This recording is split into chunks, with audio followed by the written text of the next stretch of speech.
Activity in the Toronto and the Greater Toronto Area real estate market has picked up dramatically over the past month, and it's not just me saying this. Now, the total number of showings in any given market can be tracked through a platform called Broker Bay. Licensed real estate agents will have access to this information, and this metric can confirm or reconfirm what we're seeing on a daily basis. So, as you can tell, the TREB Market Stats Report was recently released a couple of days ago, which means that this episode will give you a snapshot of where the GTA real estate market is currently sitting. We will be touching on the overall level of activity by watching the number of offers and showings as I briefly stated. We will also cover sale prices and total sales, the months of inventory, which also gives us a better idea about which type of market we're actually in. Is it a buyer's balance or a seller's market? And we will conclude with active listings on the market. Before getting into the weeds, my name is Trey and I'm a realtor here in the city of Toronto who covers real estate news all the time with the intention of keeping you informed about buying, selling, and rental trends here in the GTA. If you would like to chat about anything real estate related, please feel free to book an education call with me by using that first link down in the description below and pick a time that works for you. Now, let's get into it. In February 2024, the total number of showings in the Toronto real estate market alone equaled 68,577. That's a lot. This number was up roughly 29% in comparison to the first month of the year here in January 2024. And what does this actually tell us? Obviously, more people are accustomed to the current market conditions and aren't putting their plans to move off any further down the road. But with more showings, naturally, we will also see more offers taking place. The total level of offers being made on homes or condos by people here in the city of Toronto also inflated 60% on a month-over-month basis to just over 4,500 written offers. This makes sense based solely on the number of showings that I just went over, right? So when you are seeing these news articles out there stating that the market is kind of bouncing back, there is some truth to them, but always be sure that you are reading through the entire piece of content before coming up to your own conclusions. Maybe wondering why there was such a big jump in activity. Besides the spring generally being a more attractive time for buyers and sellers to make moves after the winter months conclude, I think buyers are just quite frankly becoming more accustomed to where the market and interest rates are at right now. People have waited a really long time in hopes of having more advantageous circumstances to buy in, and it's becoming true a little bit as fixed rates have come down, which I think has helped to push a lot of buyers off the sidelines here in February 2024.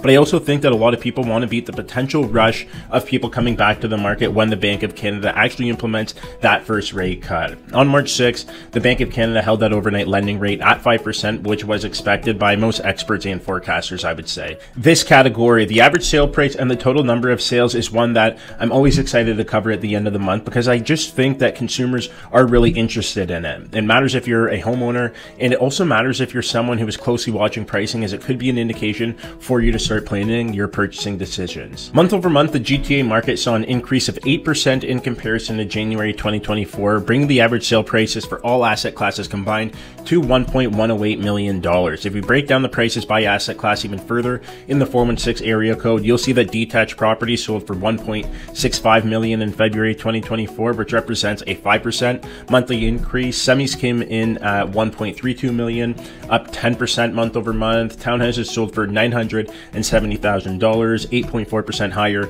than January's totals, and condos round out the list and traded for $726,000, which represent a modest 2.4% jump. I know that I had just said a lot of numbers. The main takeaway here is that all asset classes in Toronto had performed better than a month prior, which is a good thing. But this activity is very much a trend, especially when you go back to previous years like 2016, 2017, 2018, and 2019, where things were more quote-unquote normal times, right?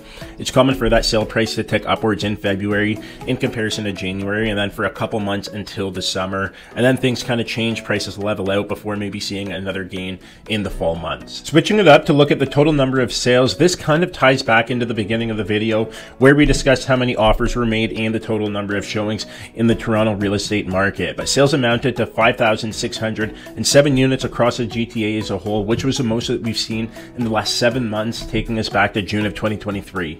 I would say that this is a big win. Last February, the market was pretty solid, but we've knocked those sales numbers out of the park by 18%. So people are out there and they're shaking and they're moving, which is a nice thing to see. What does the rest of the year have in store for us in terms of sales numbers, you may ask? I personally think that we will continue to see an increase in this category, especially if rates come down in June or July. Months of inventory. The GTA rounded out February 2024 with 1.98 months of inventory, which means that as a whole, the Greater Toronto Area is technically in a sell seller's market. But if you're familiar with my content, or if you've been following me for a while, you'll know that the GTA has so many different submarkets, so it's kind of tough or unfair to use this metric as a blanket for the entire real estate market here. Downtown condos in CO1 and CO8, which represents basically the entire downtown chunk of Toronto, have an inventory rate of about 4.21 months between the two of them. So the market here is a lot more balanced, which means that there are opportunities out there for interested buyers. What I'm seeing personally is nice units are selling for fair prices if they've been listed accurately, and these units actually haven't lasted a very long time in the market either in some cases. Lots of stuff is selling within a 2-week time period, but again, take this information with a grain of salt. There are still a lot of listings out there, hence the inventory rate. So if you are interested in purchasing down there, see what's available, talk with your realtor, and start planning sooner rather than later. A quick detached example now, that's where the pickings are slim. Toronto West as a whole has an inventory rate of 1 month in February 2024. Central Toronto sits at 2.56 months, and Toronto East has an inventory rate of 1.03 months as well.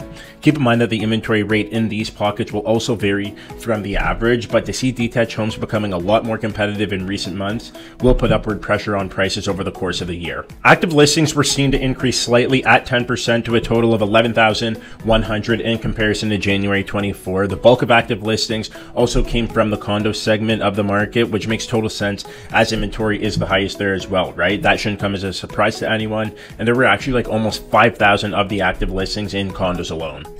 That's a wrap. If you watched today's entire segment, I really appreciate you a ton. Also, if you found the content in this video useful, please share it with a friend and toss it a like if you don't mind. Lastly, if you have any questions about real estate, you know the drill. Give me a shout on either my cell or hit me up on Instagram. Keep killing it, friends, and I hope to see you soon. Remember to trust the process and fall in love with your journey.